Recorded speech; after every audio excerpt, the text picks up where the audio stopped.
Bonjour à tous et à toutes et bienvenue dans cette nouvelle vidéo. Vous êtes sûrement en train de vous dire « Ouais, mère content, t'as dit que tu serais plus régulière et tout, tu nous mens !» Mais en soi, vous pouviez me voir dans d'autres endroits. J'ai été par exemple dans le Vortex où j'ai fait 3 vidéos. J'ai aussi récemment participé à un podcast avec 2 amis drag queens, où on a parlé de tout, de rien, de mon accent belge. Parce qu'il paraîtrait qu'après 10 ans en Belgique, je commencerai à avoir un petit accent belge.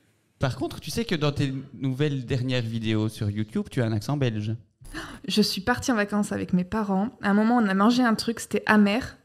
J'ai dit c'est amer. Il y a mon père, ma mère et mon frère, ils m'ont regardé, ils ont fait amer.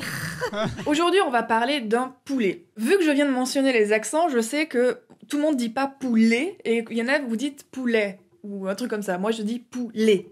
Mais avant de rentrer dans le pourquoi du comment elle nous parle d'un poulet celle-là, on va parler de l'artiste derrière le poulet. Jeffrey Valence est un artiste américain considéré comme faisant partie du mouvement artistique Infiltration d'art, une sous-catégorie de l'art d'intervention. Mais qu'est-ce que c'est que ces courants artistiques, me direz-vous? Pour résumer ça simplement et grossièrement, on va dire qu'en fait, c'est lorsque le travail de l'artiste est dans un contexte et avec un public extérieur au monde de l'art. Sortir du classico-classique White Cube dans les musées et tout machin pour aller dans la société. C'est un courant qui a émergé dans les années 60. Les artistes voulaient changer le rôle de l'artiste dans la société et par extension un petit peu la société elle-même. En gros, ils essaient de secouer le cocotier de la réalité sociétale avec une approche souvent symbolique et qui proteste contre un truc acquis. Et toutes ces approches comme ça, on peut très facilement les mettre sous le grand parapluie de l'art conceptuel tout simplement.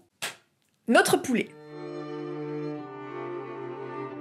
Blinky, c'est une œuvre que l'artiste a commencée lorsqu'il était encore étudiant à l'Université de Californie. Un jour, en allant au supermarché, l'artiste s'est retrouvé à acheter un poulet surgelé. Et en fait, sur base de vouloir faire un prank, il s'est dit « Tiens, comment les gens réagiraient si j'allais enterrer au cimetière pour animaux domestiques de Los Angeles mon poulet ?» Sachant qu'au cimetière de Los Angeles, 99% des animaux enterrés sont soit des chiens, soit des chats. Il décide donc de nommer le poulet Blinky et contacte le cimetière pour savoir s'il peut l'enterrer. Le fait de nommer l'animal, c'est déjà en soi une étape très importante. Parce que c'est plus un poulet parmi des millions de poulets, c'est Blinky, le poulet. Chickens don't see the way we do.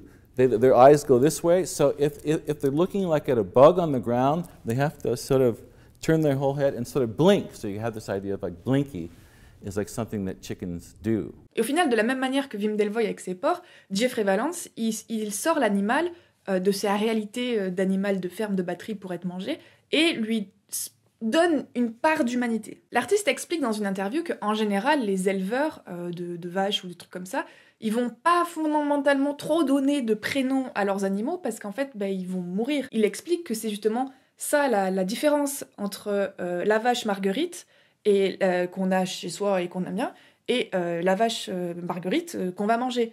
Si on nomme celle qu'on va manger, ça fait un petit truc parce que c'est ça la différence entre viande et animal de compagnie. Cette œuvre commence donc en soi au supermarché et la première étape, c'est l'étape du cimetière. Dans un premier temps, du coup, il enterre le poulet, mais il prend genre le pack complet, le truc gold 5 étoiles, le poulet, il est rincé pour être enterré. Obviously, Blinky didn't have a head because it was chopped off, but they had a little pillow. So they laid Blinky in the casket and put the pillow where the head would have been if there was a head. Pour documenter cette performance, il y a plusieurs choses. Déjà, on a les photos de Blinky dans son cercueil. On a aussi un tissu sur lequel Blinky a été posé et enlevé, où il y a des traces dessus parce qu'il commençait à se décongeler et à suinter un petit peu. Et enfin, il y a la stèle pour la tombe. En 1988, c'est les 10 ans d'anniversaire de l'enterrement de Blinky. Et l'artiste se dit, bon, qu'est-ce que je vais faire pour commémorer sa mémoire? En fait, il y avait un truc qu'il taraudait, il voulait savoir exactement les causes de la mort du poulet. How did your pet die? Du coup, c'est avec un avocat, un scientifique et un médecin qui demandent à exhumer le corps de Blinky. 10 ans plus tôt, la technologie n'était pas suffisamment avancée pour pouvoir déterminer de manière exacte les causes de la mort du Blinky.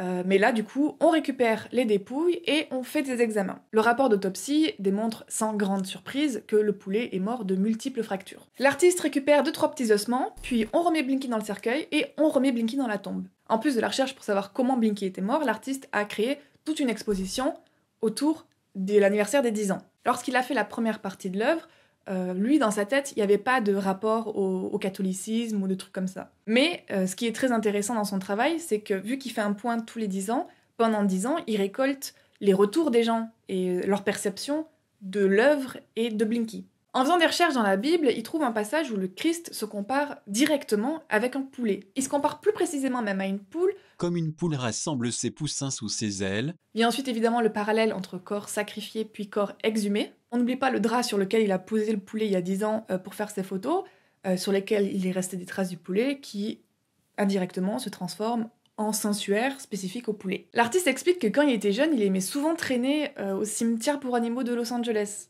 Et c'est à ce moment-là où il a commencé à réaliser un truc qui est comme on dissocie les animaux de compagnie des animaux qu'on mange. Et en fait, cette séparation qu'on a tous et toutes fait à un moment donné de notre vie, ça s'appelle le spécisme. En fait, c'est tout simplement de considérer qu'un animal a plus de valeur qu'une autre, qu'il y a une sorte de hiérarchisation des animaux, et que typiquement, la vie de notre chat ou de notre chien est plus importante que la vie qu'il y avait dans le poulet, dans les nuggets qu'on mange, ou la vache dans le steak haché qu'on mange. Pour les 30 ans d'anniversaire, l'artiste a fait une exposition à la galerie Track 16, dans laquelle il a construit une chapelle en échelle 1, et il a aussi créé des reliquaires, de la même manière que les reliquaires qu'on peut voir dans des églises, avec les restes qu'il avait de Blinky. En 2019, c'était l'anniversaire des 40 ans. Une giga expo a été organisée à la galerie de l'Université de Californie, là où l'artiste a fait ses études. Et cette fois-ci, il y avait une nouvelle approche des reliques basée sur différentes cultures. Le concept des anniversaires, c'est qu'en fait, à chaque fois, l'artiste réexamine ses questionnements, prend en compte le retour des gens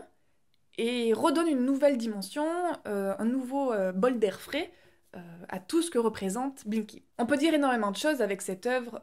On peut dire qu'elle critique la société de consommation, les conditions d'abattoir, le spécisme qu'il peut y avoir dans la société. On peut aussi extrapoler dans plein d'horizons différents. Il y en a qui ont utilisé son œuvre pour en faire un statement d'œuvre pro-vegan, ce qui n'est pas du tout le but de l'artiste à la base. Je trouvais l'œuvre intéressante à traiter parce que elle mélange plein de trucs différents. D'un côté, on se dit, mais qu'est-ce qu'il va faire pour les 50 ans d'anniversaire? Est-ce qu'il va continuer jusqu'à sa mort?